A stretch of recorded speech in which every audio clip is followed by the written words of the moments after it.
and regional. You see, transnational politics has a say. The United Nations is continuously asking, how do you apply human rights in your country? Bahrain has signed the CEDAW, the Convention for the Elimination of All Discrimination. However, it has, because of the cultural, the religious interpretation that's quite conservative, it has found that it has certain points to ask, to keep out of that agreement.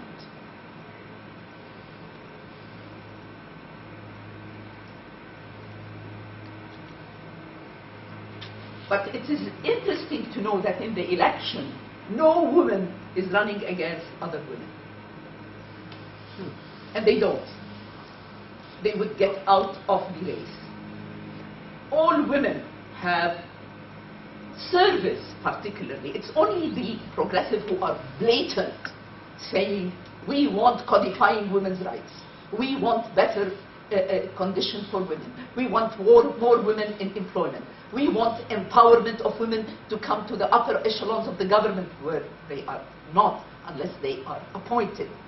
Not that there are not any. They are loyalists appointed. Okay? So basically, when you take the campaign, you find that all the other women, other than the one progressive who is very clear and blatant about what she is asking, we find them all underhandedly calling for giving more services to women, particularly legal services, where, because there is a situation of legal suffering for women, and I'll explain it further while I'm going. Here, if you see in this picture, one of the figures in 2005 is the most prominent progressive leftist figure, Nuaimi, and next to him is Ali Salman, who is, again, the most conservative of the Shi'i political line. However, they are aligned when they are talking about national interests. They are aligned together against the policy of giving citizenship to people from outside the country in order to tip the balance of Shi'i-Sunni, where this kind of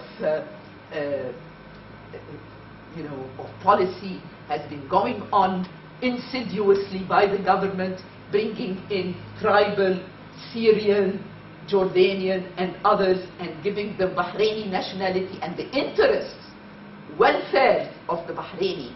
And they are mostly people who work with the army and work with the state. So basically, these meetings, as you see here, are for a national purpose.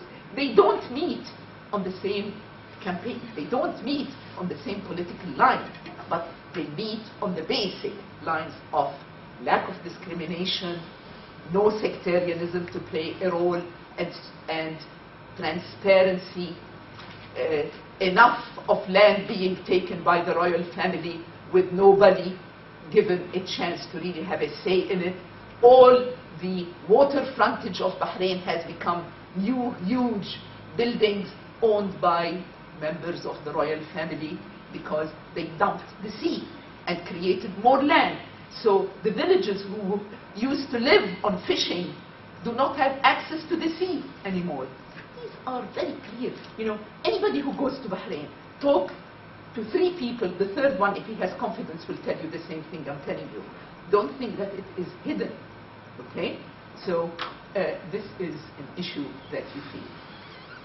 And then we come to, but based on my interviews and my observations, I argue that the situation of complex political maneuvers and its results has been beneficial.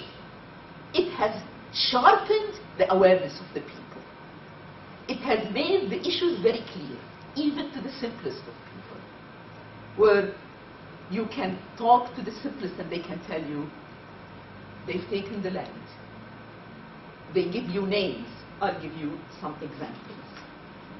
And of course, as I said, the more progressive elements are clearer, sharper. If you have questions, keep them for later, and I will. Okay. In spite of the reforms I told you that has been going on, there has been, I see it. I have gone on and off to that country since the 80s. And I see difference in the status of women. Women are everywhere. Modern women, conservative women, religious women, even extreme conservative women are everywhere. In employment, in education. I taught at the Bahrain University, where my students were also involved in the whole process of Islamization that took place during the 80s and 90s. My students, maybe 3% were veiled in 1985. By 1992, 93, 99% were veiled. So you have to understand that these are periods, highlights of issues, of vacuums, of international political influence. There is, in this veil, there is an anti-Western vote, an anti-Western voice, as well as piety. People are pious. So you can, you have to shuffle and know what is going on. But in spite of all this, when it comes to the arena of laws to mainstream and formally recognize the rights of women, there has been delays, obstacles, due to the politics and due to all processes of change. I want to single out the personal status law. The personal status law has been sucked into this complex political conflict of Bahrain's arena, remains unresolved with women's rights in the balance. It is, in this battle, is mentioned by the progressive elements. It deals with, it is related matters of marriage, divorce, child custody, inheritance, which are covered by the Sharia laws, the Islamic law. For a long time, women had suffered from injustices, inefficiencies, arbitrary rulings of the judges in these Sharia courts. I was there and know of how terrible, and still some are. Many of these judges are ignorant of the law and interpret in their own fashions. Many times, even before a ruling is given, the plaintiff tells her, you're not going to get anywhere, any place for the woman when she comes contesting a marriage, a divorce, a custody, wanting to see her kids. Very painful issues, okay?